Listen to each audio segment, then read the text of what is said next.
3교시 시작하겠습니다. 농지법입니다. 공법에서 두 문제 정도 출제됩니다. 농지인지 이 용어 정의가 공법 시험에 나올 수 있죠. 우리 중개실무에는 사실 나온 적은 없습니다. 지목이 전답 가수원이면 무조건 농사를 짓든 안 짓든 농지입니다. 그러나 지목을 불문하고 실제 농작물 경작지로 3년 이상 사용하면 지목이 되라도 농지입니다. 그래서 빈집, 집이 무너지고 거기에 배추 심어놔 3년 이상 배추 심어놨다가 그 대지에 다시 집을 지으려면 농지 전용 허가, 대체농지 조성비 30% 공시지가 30% 내야 되죠. 돈이 들어갑니다. 근데 적발되면 그렇겠죠. 누가 민원 넣으면은 집터 대 이게 초가집이 있는데 이게 집 무너져 가지고 여기에 3년 동안 배추 심어놨으면 농지라고요. 그래서 농지에 다시 집을 지으려면 농지 전용 부담금, 대체 농지 조성비, 농지 전용 부담금을 30% 내야 된다고요. 그래서 농지인지 아닌지 중요하다고요. 지목이 전답 가수원이면 무조건 농지다. 시골집 같은 거는 보니까 실제 집인데 된데도 답으로 전으로 돼 있는 경우 많더라고요. 그 지목 바꿔놓는 게 좋겠죠. 전으로 돼 있다가 나중에 또 집을 새로 지으려면은 돈을 또 내야 된다고요. 농지 보전 부담금, 전용 부담금 같은 말입니다. 자, 그 다음에 통작거리 제한은 철폐됐습니다. 거주지역과 상관없이 농지를 취득할 수는 있습니다. 이론적으로는. 그러나 현실적으로 주소지하고 농지하고 거리가 30km 넘으면 철저하게 조사하겠죠. 진짜 농사 지었는지 안 지었는지. 그래서 뭐 예를 들면 8년 이상 농사 지으면은 그 양도소득세도 100% 감경되긴 하는데요. 그 제천자기 제가 아는 분은 그 농약 뭐 쓰는지 농사 지었다고 하니까 무슨 농약으로 그러면 농약 뭐 쓰는지 이름 말해봐라 이렇게 하더라고요. 그러니까 기억해야 못해요. 실제 농사 지었다 하더라도 이름 어렵죠. 알아요? 아시냐고 그 농약 이름. 다 알긴 그러니까 잘 모르잖아요. 유기농으로. 꼭 그 질문 하나만 있는 게 아니고 뭐 여러 개 다 하니까 진짜 농사 지었는지 안 지었는지를 실제로 확인한다. 그럼 농사 뭐 지었는지 묻는다고요. 8년 지었으면 8년 동안 농사 지은 거 다 말해봐라. 그럼 추배.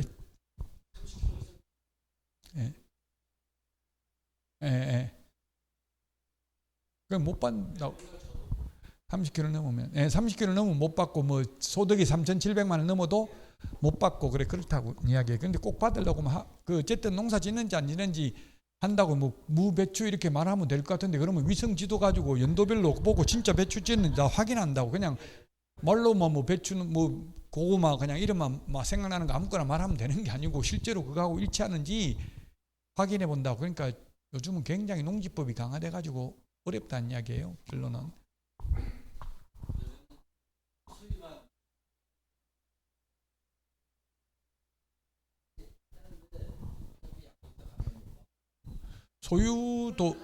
소유도 원칙은 소유도 이제 이행강제금 부과 대상이죠. 소유도 원칙은 안 되죠. 농사 안 지으면. 우리나라는 경자유전의 원칙, 대만 같은 데 이런 데는 그냥 농지에는 농사만 누가 짓든 농사만 지으면 된다는 걸로 바뀌었고요. 우리나라는 아무나 지으면 되는 게 아니라 주인이 직접 지어야 되는 걸로 돼 있다고 지금 현행법. 저한테 말해봐야 저는 그냥 일개 강사일 뿐이고 정계에 진출하세요. 정계. 그것 때문에 이게 소장농 때문에 이게 법이 원래 취지가 그런 거예요. 경자유전의 원칙이 생긴 게 조선시대 때 전부 양반들은 다 소유하고 상놈들이 노비들이 농사 지으니까 그 이제 그걸 폐단을 없애려고 그렇게 만들었는데 헌법에 보면 그렇게 돼 있어요. 국가는 농지는 투기의 대상이 될 수 없고 경자유전의 원칙을 견지하도록 노력해야 한다. 국가는 이렇게 돼 있어요. 그럼 국가가 노력 안 하면 국가에 대한 처벌 규정이 있어요, 없어요? 헌법 위반하면 처벌 규정이 있냐고 없냐고요? 헌법 위반하면 처벌 규정 없고 다만 대통령이 헌법을 위반하면 탄핵 사유에 해당될 뿐이에요. 형사처벌 규정은 없어요. 헌법에는. 개별법에 농지법에 있다고요. 그 헌법을 바꿔야 돼. 근데 지금 헌법 바꾸기가 쉽지 않잖아요. 헌법이라고 하면 우리는 지금 대통령제 뭐 단임제냐 이것만 생각하는데 실제 헌법에 이게 경제 유전의 원칙을 견지하도록 국가가 노력해야 된다고 돼 있어요. 이제 좀 바꾸기는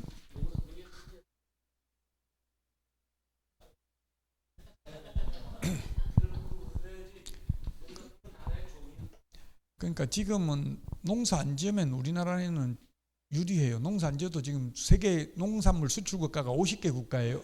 그 수입하는 게 더 싸게 먹힌다고. 농사 지으면 오히려 농지 직불금 주고 이러니까 국가로서는 손해예요. 왜냐하면 이게 전부 농어촌 특별세 받아가지고 그거 다 운영하는 거잖아요. 그러니까 국가는 농사 안 짓는 게 유리한데 다만 이제 식량이 무기화될 가능성이 있죠. 전부 다 안 지어버리면 굶어 죽어야 될 가능성이 있다고요. 그것 때문에 이제 주말 체험 영농 이런 것도 허용하는 거예요. 어쨌든 지금 특히 이제 LH 직원 그 뭐 투기 사건 때문에 더욱더 농지 규제가 강화돼가 지금은 그러니까 투자자가 거의 투자를 할 수 없는 실정이라 농사 짓는 진짜 농업인들만 살 수 있고요. 그 농업진흥구역 안에서는 또 주말 체험도 안 되잖아요. 그럼 무조건 농업인만 살 수 있는 거예요. 진흥구역 안에 있는 논 이런 것들은. 통작거리 출퇴근 거리는 폐지됐다. 자, 농업인은 1000제곱미터 이상에서 1년 중 90일 이상 농업에 종사해야 된다. 무조건 뭐 예를 들면 그 인부 사가지고 농사 지었다 이거 안 된다고. 자기가 지어야 된다고. 90일 이상은 1년 중에. 어떤 분은 그러더라고. 다 하나 노버드 가지고 다른 사람한테 돈 주고 했다. 안 돼요. 원칙적으로 90일 이상은 농업에 종사해야 됩니다. 그 다음에 330제곱미터 이상 온실, 버섯재배사, 비닐하우스 등에서 경작 또는 재배를 해야 되고요. 대가축, 큰 가축이라는 뜻이 2마리, 소, 말 2마리, 중가축, 돼지 이런 거겠네요. 뭐 돼지가 중가축인지 소가축인지 아마 그런 거는 시험에 안 나올 거예요. 그냥 이대로만. 공인중개사법에는 이게 나온 적이 없어요. 공법에 오히려 이게 나올 확률이 있다고요.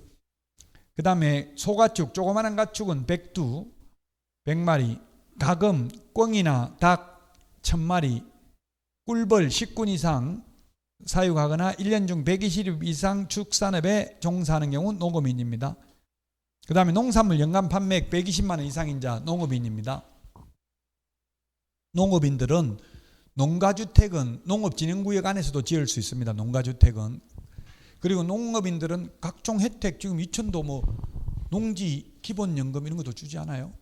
기본연금 주지. 혜택이 엄청 많다고 농업인들 진짜 농사 짓는 사람한테는.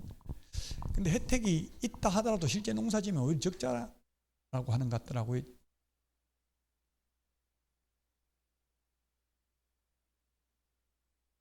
아, 기초연금 이런 거?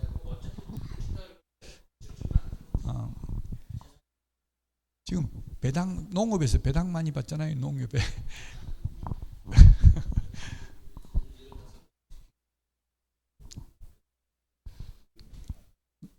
저도 어릴 때 이게 도라지 캐다가 말려가지고 장에 가서 많이 팔았거든요. 도라지는 그 딱 색깔 그 꽃 피면 금방 도라지는 알잖아요. 산에 가면. 그래서 많이 어릴 때 초등학교 다닐 때 많이 했는데, 근데 그 장에 가서 팔면 뭐 영수증도 안 주고 이러니까 이런 거 인정 못 받겠죠. 농협에 팔아가지고 영수증 받아놔야 되겠죠. 농업인 인정받으려면. 그 여러분들도 혹시 배우자가 기촌하자 하면 네가 먼저 가서 농업인 인정받으면 갈게. 그래야 되겠죠. 그래 놓고 완전 갈게 이렇게 하는 것보다 가도록 노력해 볼게. 법을 공부한 사람은 애매하게 이야기해야 돼. 확실하게 말하지 말고. 그럼 노력해본, 그럼 나중에 가자면 내가 노력해본다 했지 간다 했냐. 이렇게 또 이야기하면 되죠. 왜냐하면 요 중에 하나만 해당되면 농업인이에요. 예, 맞아요. 이 중에 하나만 요건 충족하면 됩니다. 농업인. 그러면 그만 사과 같은 거 이런 거 그런 거 심어 놓으면 되겠네.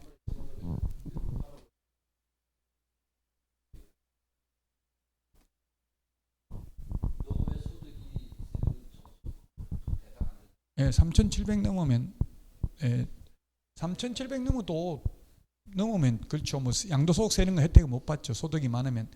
공무원들 뭐 월급 다 받으면서 농사 짓다 이건 현실적으로 불가능하잖아요. 맨날 출근하면서 농사 짓는 게 불가능하니까 그래요. 현실적으로.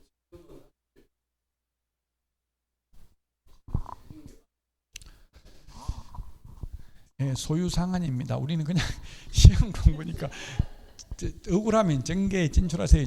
저는 지금 정치에 별로 관심이 없는데 지금 어제 뉴스에 보니까 뭐 관심 없어도 자꾸 인터넷을 보니까 나오긴 하는데 윤석열 대통령도 가서 지금 뭐 신고 지금 막걸리 한 사발 먹는 건 뉴스에 많이 나오더라고요. 그럼 술 먹을 때는 진짜 그 표정 같은 게 리얼하게 엄청 진심인 것 같더라고. 술 막걸리 짠 했는 데는 뭐 그게 소통 능력은 뛰어난 것 같아요. 술 먹을 때는 막 건배하고 이럴 때는 보면 진짜 완전히 그 얼굴 표정이 살아 있어요. 보면 저는 뭐 술 먹을 때 보면 사진 찍어놓은 거 보면 막 인상 더럽거든요. 저는 술을 못 먹으니까 억지로 먹으니까 술 좋아하는 게 아니니까 사업하려면 술 같은 거 잘 먹어야 되죠. 자, 소유 상한입니다. 상속인 경우 비농업인은 10,000제곱미터까지만 소유할 수 있고 농업인은 무한대로 소유할 수 있습니다. 꼭 농사 짓기 싫으면 한국농어촌공사에 위탁 경영하면 그 비사업용 토지로 인정되진 않아요. 농사 안 지면 그 사업 목적이 아닌 비사업용 농사를 안 지면은 양도소득세 중과세 되죠 나중에. 근데 농어촌공사에 위탁 경영하면 중과세는 안 된다고요. 그냥 일반 세율로 과세를 한다고요. 비사업용 토지는 중과세 되잖아요. 지금 양도소득세. 그 한국농어촌공사에 위탁 경영하면 된다고요. 아니면 농지은행에 그냥 매수 청구 그냥 사달라고 하든가 그렇게 하면 돼요. 저도 논 상속 받아가지고 팔 줄을 몰라가지고 옛날에 어떻게 살 사람이 없어. 완전 시골은 여기 2층 같은 데는 살 사람 많겠지만 제가 태어난 데는 완전 심신산골이어서 아예 못 팔겠더라고. 아무리 싸게 한다 해도 안 나가요. 갑자기 팔 수가 없어요. 그런 경우는 한국농어촌 그 농지은행 이런 데다가 매수 청구하면 되겠더라고요. 자, 농업인인 경우는 무한대로 소유할 수 있고요. 그 다음에 8년 이상 제촌 작용하다 이농하면 10,000제곱미터까지 소유할 수 있고 주말 체험용 이게 우리 중개실무에 가장 시험에 많이 나온 게 이겁니다. 농지법에서는 주말 체험용 농은 1,000제곱미터 미만인데 이하가 아니고 미만이고요. 시험에 많이 나왔던 게 이게 세대원 각각 합산 대신에 각각 X 이렇게 많이 나왔다고요. 세대원 합산해서 1,000제곱미터 미만입니다. 약 300평이죠. 1,000제곱미터면 주말 체험용 농. 시험에 이런 것도 나왔는데 주말 체험을 한다 해놓고 지정해놓고 주말 체험을 안 하면 그 농지는 즉시 처분해야 된다. 시험 지문에 이렇게 나왔어요. 옵니까 X입니까?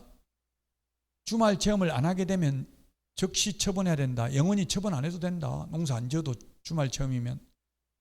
답이 뭐냐고요? 네? 즉시 처분해야 된다. 즉시 처분해야 된다. X예요. 즉시 처분해야 되는데 X. 안 됩니다. 안 되긴 안 되는데 농지를 즉시 처분이 되냐고요. 팔고 싶다고 마음대로. 이게 쉽게 못 팔아요. 그래서 처분 의무기간 안에 처분하면 돼요. 처분 의무기간이 1년이죠. 1년. 원칙 1년입니다. 원칙 1년인데 처음부터 거짓 부정한 방법으로 농지 취득자격증명을 받은 경우는 의무기간 1년 줄 필요 없고 바로 처분 명령을 할 수 있고 처분 명령하면 6개월 이내에 처분해야 됩니다. 막상 논 팔라고 하면 그렇게 쉽게 안 팔려요. 제가 팔아보니까 좀 못 팔아가지고 결국 포기했는데요. 자, 어쨌든 세대원 전부 합산해서 1,000제곱미터 미만. 자, 그 다음에 이제 중개실무에 가장 많이 나온 게 또 농지취득자격증명입니다. 농지취득자격증명이라는 것은 농업경영계획서 작성해서 그게 농업경영계획서에다가 농사 지을 건지 안 지을 건지 그 의사표시를 하는 거예요. 뭐 농지취득자격증명이라는 게 미리 증명서 뭐 미리 농사를 꼭 지어야 되는 게 아니라 앞으로 농사 짓겠다는 걸 다짐받는 게 농지취득자격증명이에요.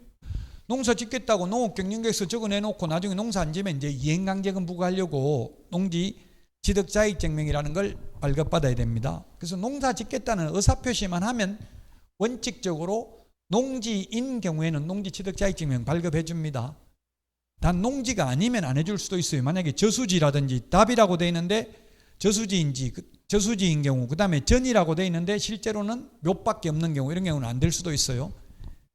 특히 요즘 주의해야 될 게 혹시 여러분들이 땅을 경매로 낙찰, 제가 아는 분은 저수지, 반은 저수지고 물에 잠겨 있고 반은 논인데 미리 농지취득자격증명 발급되는지 여부를 물어보니까 된다라고 하더라고요. 그래가지고 낙찰받았는데 만약에 경매에서 낙찰받았는데 농지취득자격증명 발급 못 받으면 계약금 보증금 10% 내는 거 떼여요. 못 돌려받아요. 그러니까 미리 사전에 농지취득자격증명 발급 가능한지 물어보면 돼요. 시구 읍면장한테 미리 확인하면 된다고요.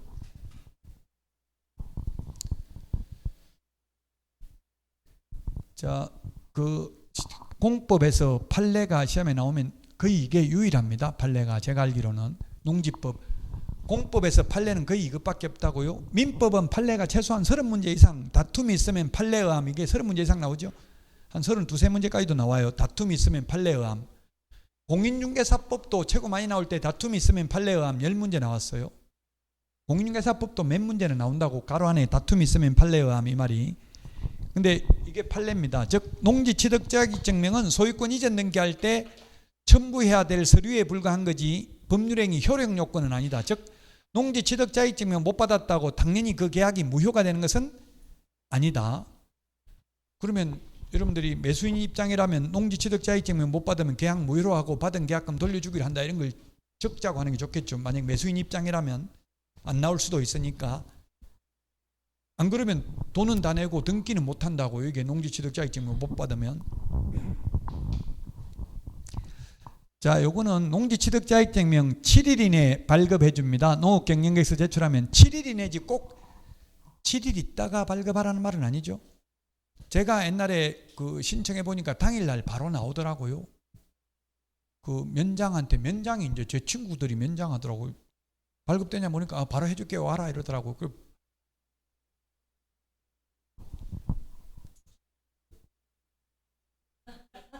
청탁 아니에요. 청탁 아니에요. 7일 이내니까 농사 바로 해줘도 돼요. 바로 해주는 데 많아요. 지금 지자체별로. 청탁이 아니고 진짜로. 예를 들면 지금 세법상 사업자 등록증 교부도 7일 이내 교부하도록 돼 있어요. 세무서마다 다르더라고. 당일날 당장 해주는 데도 있고 7일 있다 오라는 데도 있어요. 7일 이내니까 가능해요. 근데 단 이제 농지심의위원회 심의 대상인 경우, 이런 경우는 당장 안 되죠. 이게 심의를 해야 되니까. 근데 심의 안 해도 되는 거는 바로 해줘도 돼요. 공무원들이 청탁 받고 안 해줘요. 자기 지금 전부 다 잘릴 수도 있는데 공무원들이 그 돈 좀 받고 요즘은 못 해주죠. 옛날에는 공무원 월급이 적은 게 청탁 받아라는 이야기에 돈 받고 그냥, 그러니까 월급 적었지만 요즘은 조금 월급이 옛날보다는 많은 편이잖아요. 이제 청탁을 못 받게 하니까.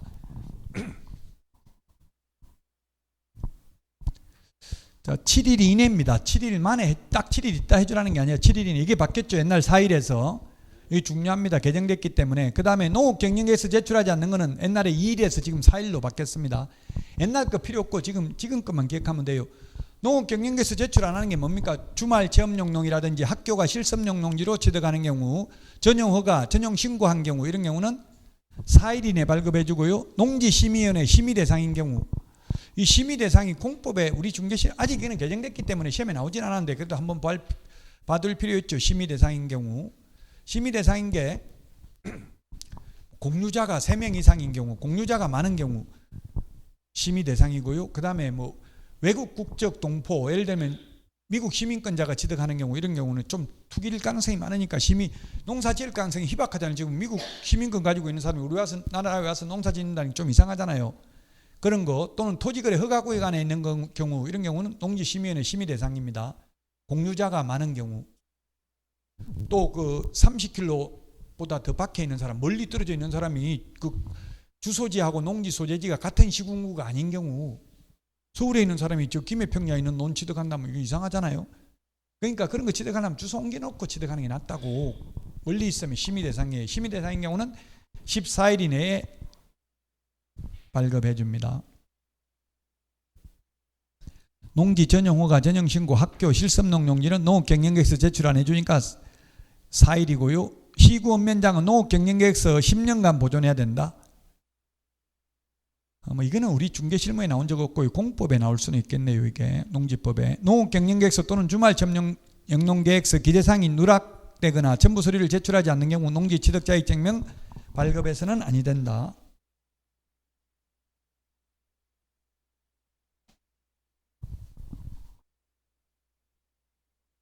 지금은 명칭이 농지대장이라고 하죠. 농지대장. 옛날 농지원부라고 불렀어요. 옛날에는. 농지원부가 농지대장으로 바뀌었죠. 용어가. 농지대장 그 만약에 세입자가 남은 농사 지어도 그 사람 농사 짓는 걸로 그게 기재돼 있죠. 농사 짓는 사람이 누군지 이런 게 있는데요. 그 새로 농사 짓는 사람은 이게 엄격하게 단속하고, 옛날에 농지원부 있던 사람은 이거 뭐 크게 새로 만들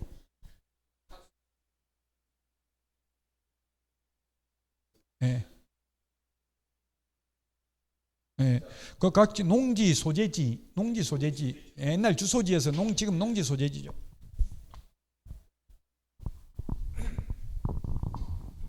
농지 취득자격증 받지 않아도 되는 거, 국가 지자체가 소유하는 경우는 안 받아도 되는데, 국가 지자체로부터 취득하는 사람은 받아야 되죠. 개인이 취득하면. 그 다음에 상속, 담보농지 취득, 전용 협의를 완료한 경우, 이게 중요합니다. 전용 협의는 안 받는데 전용 신고, 전용 허가 받은 경우는 받아야 되죠. 단 농업 경영계획서 제출만 안 하고요. 그 다음에 합병, 분할은 자기 거 자기가 취득하는 거예요. 어차피 시효 취득 안 받아도 되고요. 허가구역 안에서 허가 받으면 농지 취득 자격증명 받은 것으로 보고, 허가 받으면 계약서 검인 받은 것으로 봅니다. 농지 임대차는 서명 계약을 원칙으로 하고요. 그 다음에 시구 원면장 확인받고 농지 인도받으면 그 다음 날부터 대항력 생긴다. 상가의 경우 사업자 등록 신청한 다음 날입니다. 인도받고. 주택의 경우에는 이사하고 전입신고한 다음 날 생기죠. 그 다음에 채단기는 3년, 다년생 식물재배지는 5년 이상, 또는 비닐하우스 등을 임차인이 설치한 경우도 5년 이상입니다.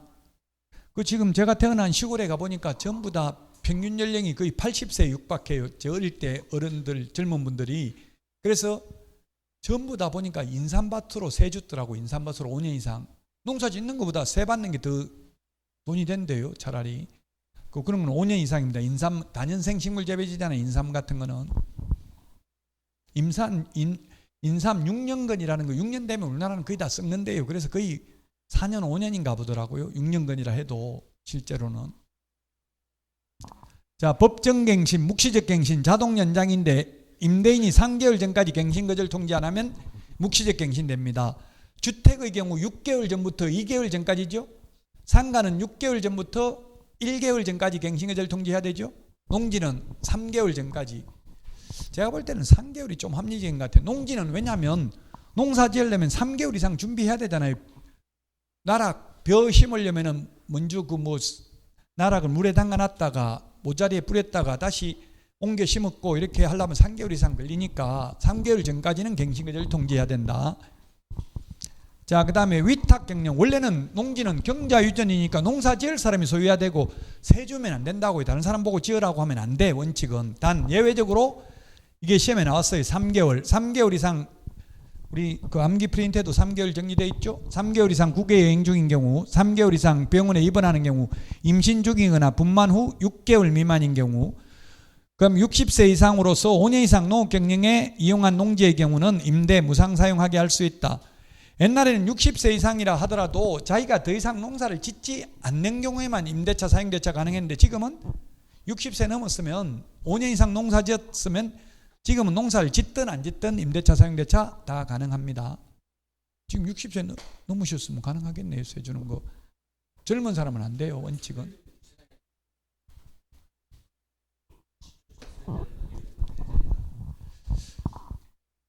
이행강제금입니다. 이행강제금.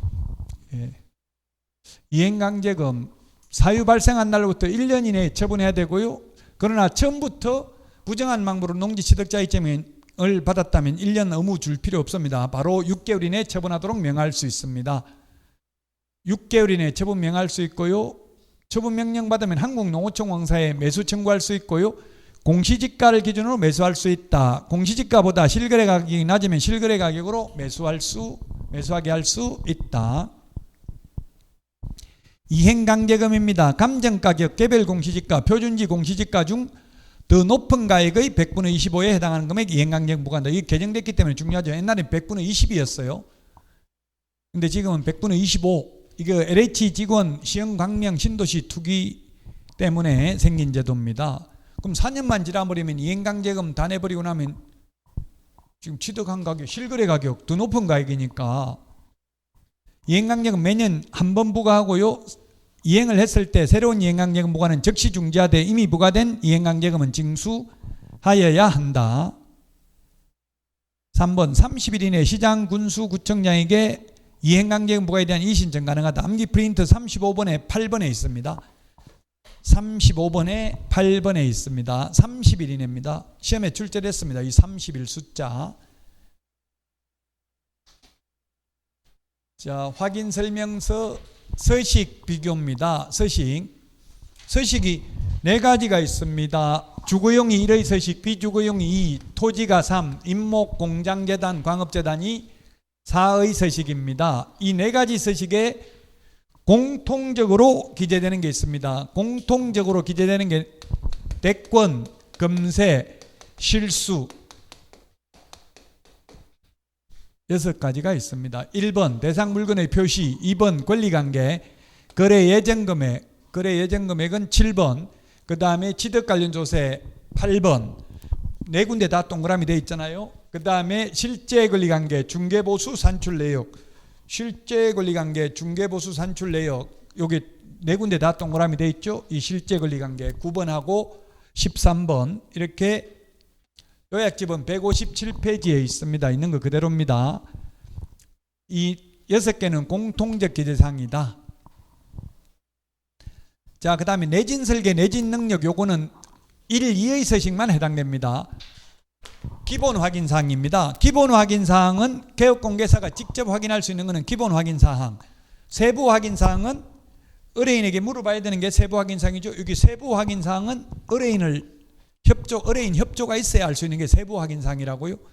기본 확인사항, 시험에 기본 확인사항이 아닌 것은, 이 말은 저도 문제를 처음 읽으니까 기본 확인사항이 아닌 것은, 이 말은 아예 확인 안 해도 되는 것은, 이렇게 생각해버리면 답 못 풀죠. 기본 확인사항이 아닌 것은, 이 말은 세부 확인사항은 이 말입니다.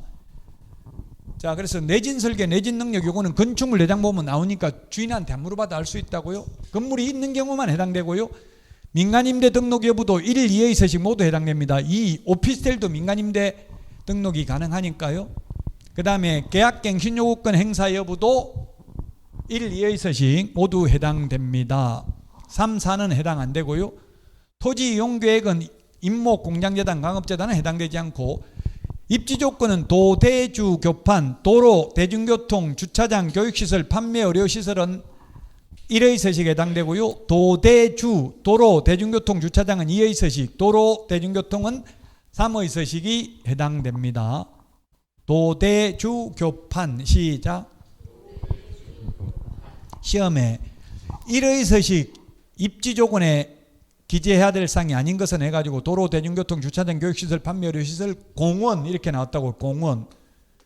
공원이 입지 조건입니까 아닙니까? 공원 입지 조건이다 아니다?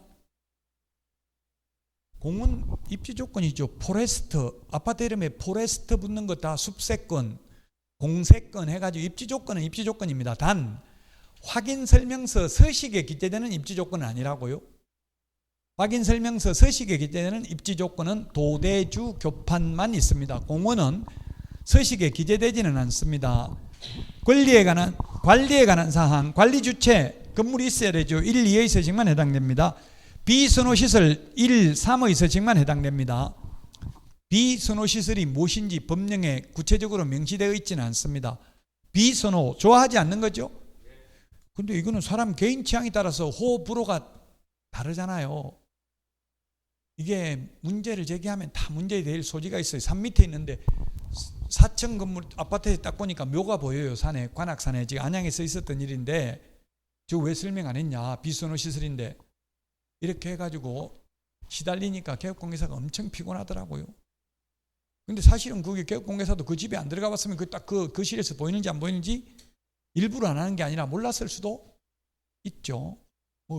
근데 몰랐다고 어느 누구도 법을 몰랐다고 간주되지는 않는다. 모르고 위반했다, 안 됩니다. 며칠 전에 그 전세 사기에 관련돼서 손해배상 소송이 있었습니다. 그게 다가구 주택인데 성순이 보증금이 2억 4천이었는데 1억 2천이라고 적어줬어요. 1억 2천 확인 설명서에. 확인 설명서에 권리관계 적잖아요. 1억 2천이라고 적었다고요.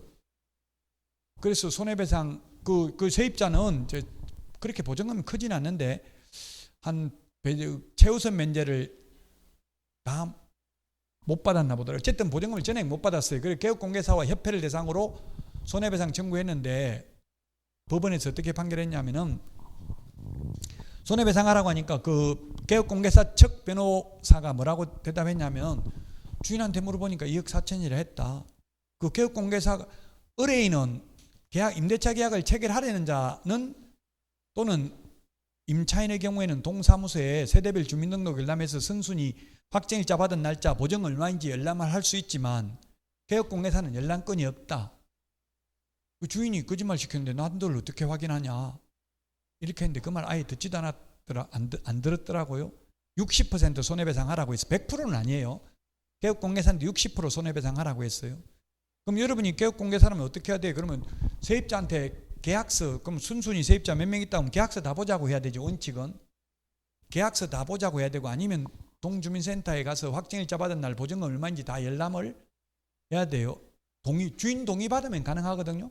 주인 동의 안 해주면, 그럼 주인이 동의해 주지 않았음 이런 걸 확인 설명서에 단 계약서 사본은 계약서는 다 확인했음. 근데 계약서 확인했는데도 그 계약서가 위조 계약서일 수도 있잖아요. 그럼 위조 계약서면 개업공개에서 책임이 전혀 없냐? 있기는 있겠지만 60%까지 하라고는 안 하겠죠. 그 정도 선량한 관리자의 주의로 노력을 했는데도 속였다면 속인 사람이 더 나쁘다고 봐야 돼요.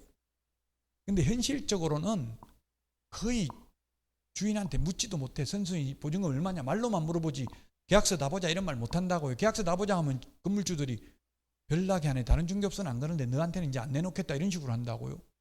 현실적으로 그 돈 좀 적게 받더라도 모든 사람이 이런 걸 확인을 해야 됩니다. 원칙적으로는. 참 그래서 어려워요. 세금 같은 것도 체납 사실을 개업공개사는 확인이 불가능한데 설명 안 하면 책임은 있거든요. 그 요즘은 중개업소에서 아예 국세, 지방세, 완납 증명서 떼오라고 한다더라고요. 모든 개업공개사가 그렇게 하는 게 원칙이에요. 자, 어쨌든 비선호시설은 1의 서식하고 3의 서식만 체크하면 된다. 2의 서식은 안 한다는 거 이 시험에 많이 나왔고요. 거래 예정금액, 취득 관련 조세.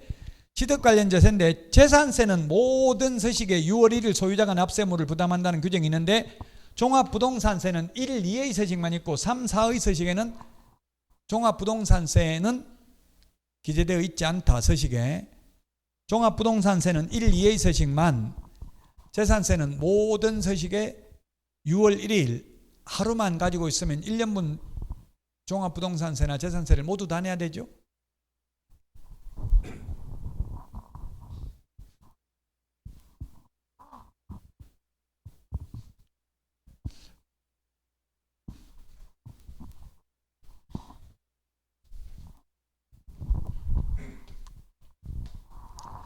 자, 그 다음에 이제 세부 확인사항입니다.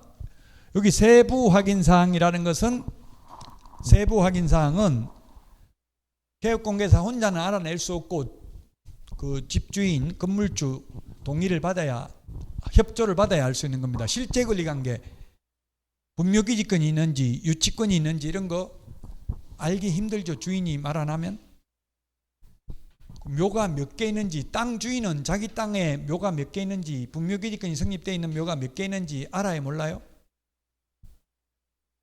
현실적으로 주인도 잘 모르더라고요. 저도 산이 많은데 어머니한테 묘 몇 개 있는데 물어보니까 잘 모르겠다 이러더라고요. 왜냐면 남이 몰래 갖다 설치한 게 많이 있어가지고 알기 힘들어요, 사실은. 그러니까 몇 기가 있다. 여러분들이 이제 임야 중개할 때는 몇 기가 있다. 추후 묘가 더 발견되면 어떻게 처리할 건지, 뭐 분묘 1기당 1,000만 원씩 감액하기로 한다 이런 걸 적는 게 좋다고요. 그럼 매도인이 펄쩍 뛰겠죠. 무슨 1,000만 원씩이나 깎냐 이렇게 하면, 그러면 묘 이장 안 할 겁니까? 이장 안 하면 1,000만 원씩 감액하기로 한다 이렇게 하면 되잖아요. 이장 안 할 것 같으면 안 사겠다 이렇게 해야 되겠죠, 미리. 실제 권리관계 모든 서식에 다 기재해야 됩니다. 뭐 예를 들면 정원수, 정원석, 정원수 나무 뽑아갈 건지 안 뽑아갈 건지 이런 것도 적는 게 좋아요. 근데 안 적으면 어떻게 돼? 나무 뽑아간 집만, 전원주택을 팔았는데 그 정원수가 있으면 정원수 뽑아간다 안 뽑아간다 말 안 하고 그냥 전원주택 매매계약서만 적었다고요. 그럼 뽑아가는 게 원칙이에요? 두고 가는 게 원칙이에요?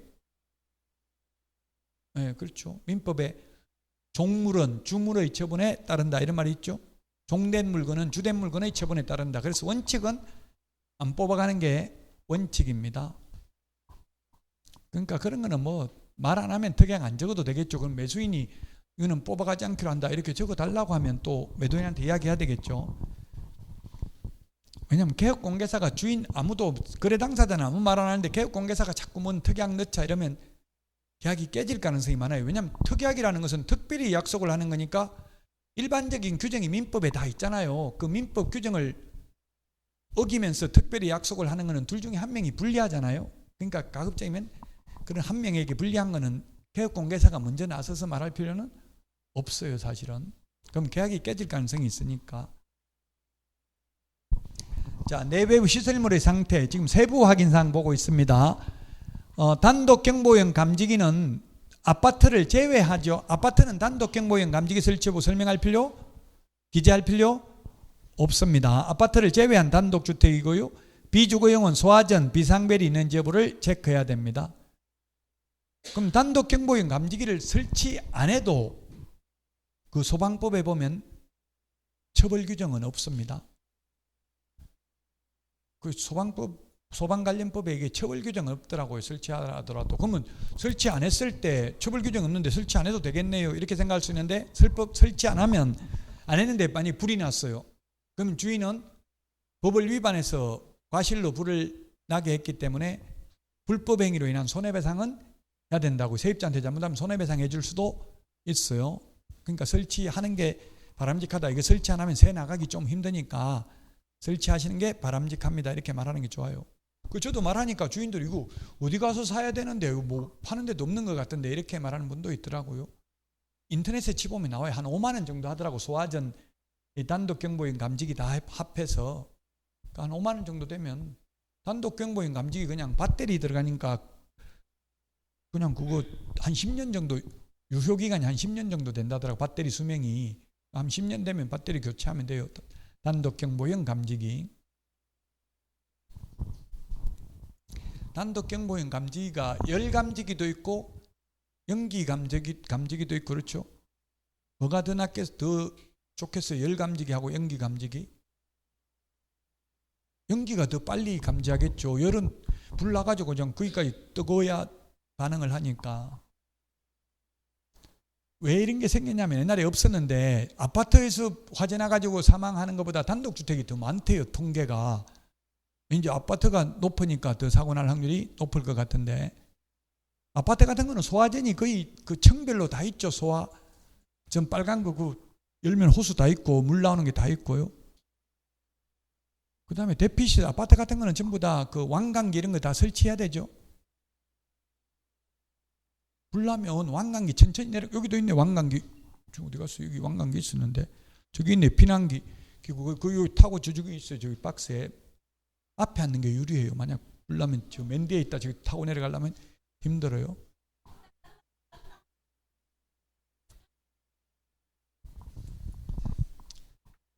자, 그 다음에 벽면, 바닥면 및 도배 상태. 바닥면이 신설됐습니다. 옛날에 없다가 바닥면의 상태. 근데 1의 서식은 벽면, 바닥면, 도배 상태를 모두 다 기재하는데 비주거용의 경우 도배 상태는 체크하지 않습니다. 도배 상태. 식당 같은 데는 도배 안 돼 있는 경우도 많잖아요. 그러니까 2의 서식은 도배 상태는 체크하지 않는다. 안 해도 된다. 토지, 임목은 뭐 벽면 이런 거 없으니까 안 하고요. 환경조건, 이것도 시험에 많이 나오는데 환경조건은 1의 서식만 기재합니다. 환경조건이 일소진, 일조량, 소음, 진동, 일조량, 소음, 진동이 환경조건입니다. 그 다음에 중개보수는 부가가치세는 별도로 수령 가능합니다. 부가가치세가 일반 가세사업자라면 10%, 간이가세사업자라면 4% 받을 수 있습니다. 여러분들은 중개업할 때 처음에는 간이가세사업자로 했다가 자동적으로 소득이 높아지면 일반 가세사업자로 바뀌죠. 아마 지금 뭐 8,800만 원인가?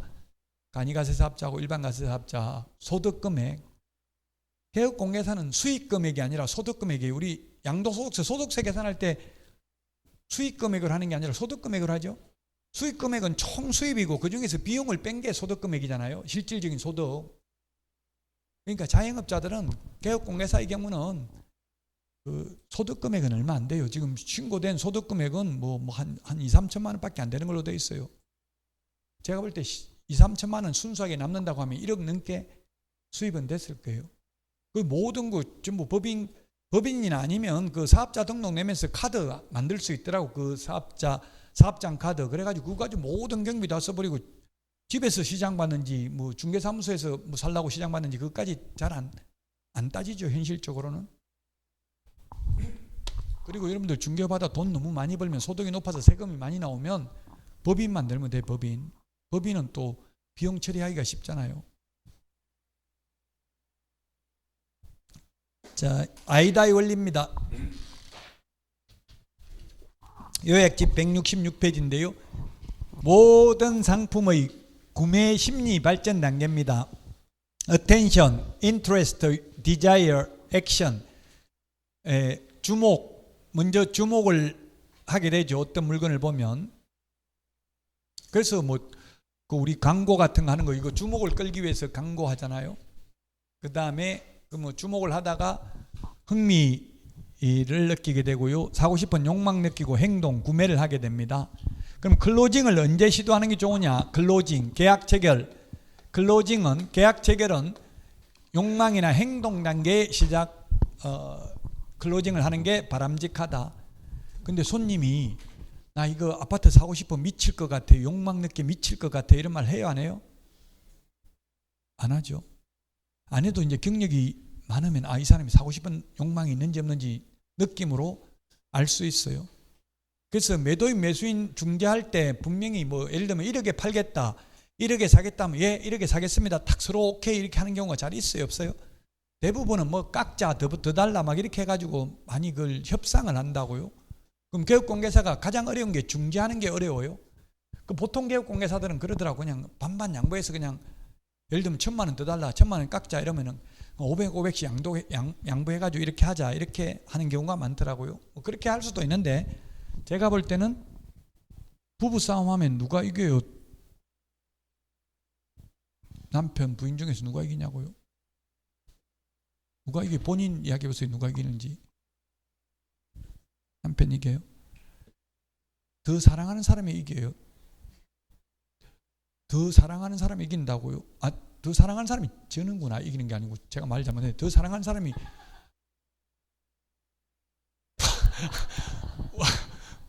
모르겠어요. 제가 볼 때는 그래. 더 사랑하는 사람이 지는 거예요. 왜냐하면 저 같은 경우도 그런 게 많거든. 뭐 잘못했는지 모르고 이혼하자, 더 이상 못 살겠다 이러면 그냥 무조건 잘못했다, 이혼 당하기 싫어서 그냥 잘못했다 이렇게 하거든요.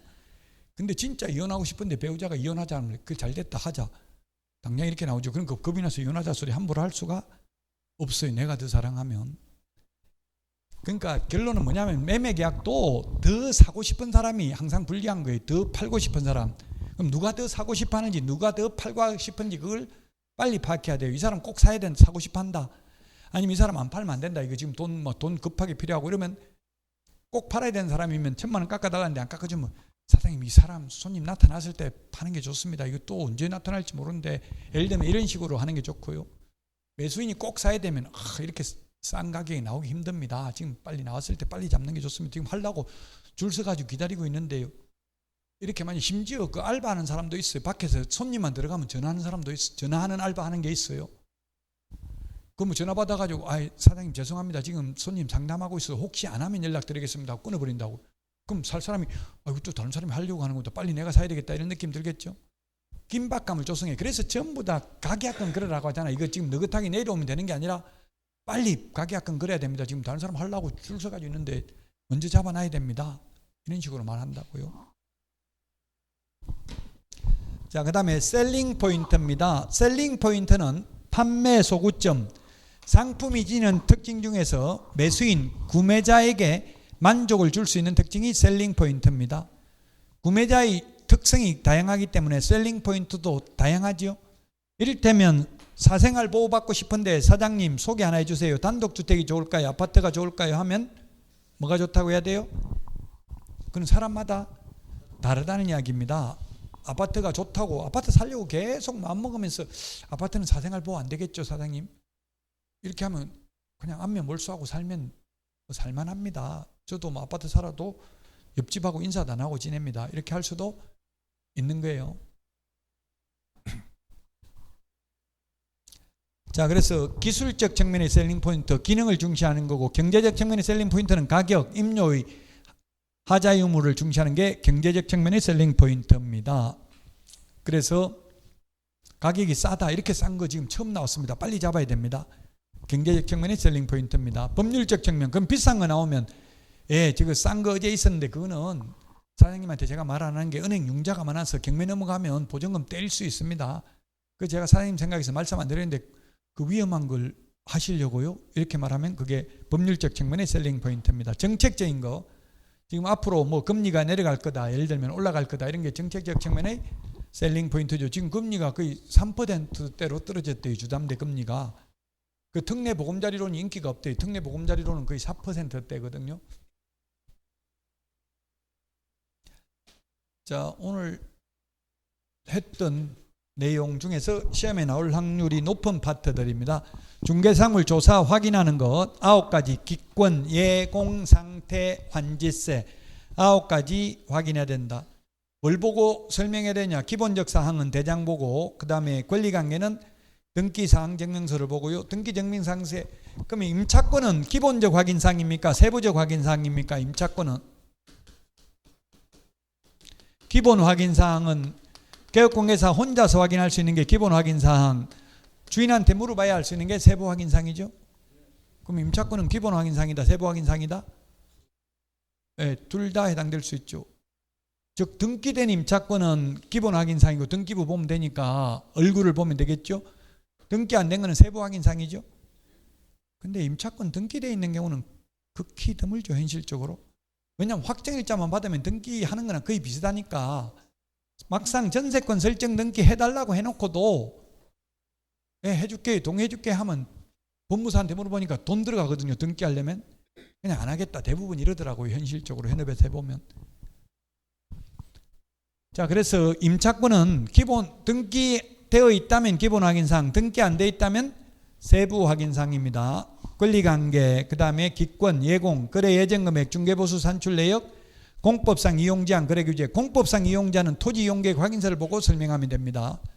기권, 예공, 상태, 내외부 시설물의 상태, 벽면, 바닥면 및 도배 상태, 일조, 소음, 진동 등 환경조건, 실제 권리관계는 세부 확인사항이니까 의뢰인한테 물어보고 확인해서 설명하면 됩니다.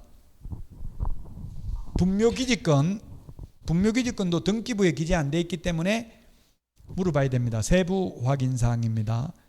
분묘기지권 장사 등에 관한 법률 합해서 한 문제 정도 나올 수 있고요. 농지법은 한마디로 말하면 경자유전의 원칙입니다.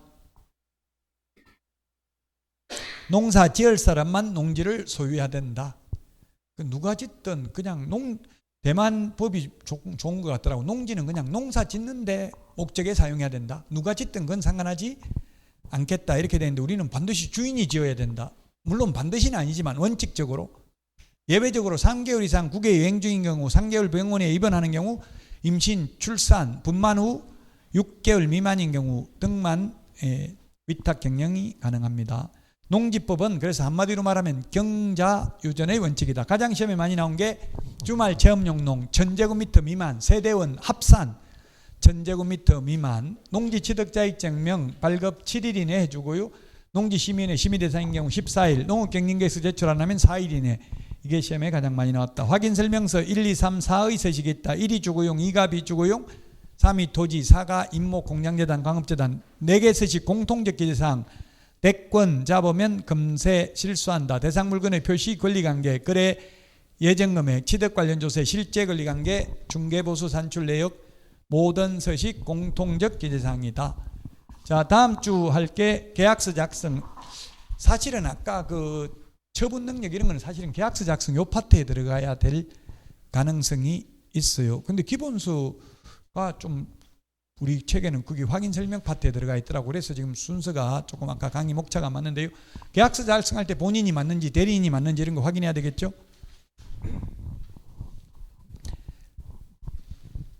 첫 번째 본인이 남은 물건 팔아먹는지 그 꼭 확인해야 되고요. 그럼 대리인인 경우는 대리권 수여 의사 표시가 있는지 여부 확인해야 되고요.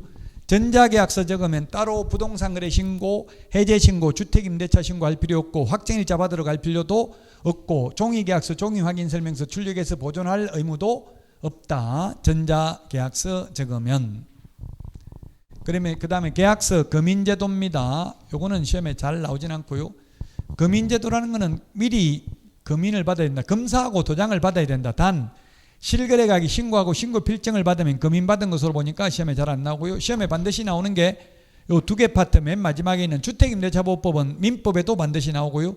실명법 민법에서 반드시 나오고 우리 공인중개사법은 최근 5년간 4문제 출제됐습니다. 부동산 실권리자 명의등기에 관한 법률. 남의 이름으로 등기하면 안 되고 진정한 소유자 명의로 등기를 해야 된다. 금융실명제, 부동산 실명제입니다. 김영삼 정부 때 1995년 7월 1일 날 부동산 실명제가 도입됐습니다. 자, 여기까지 하고 쉬었다가 1일 합격 노트 보도록 하겠습니다.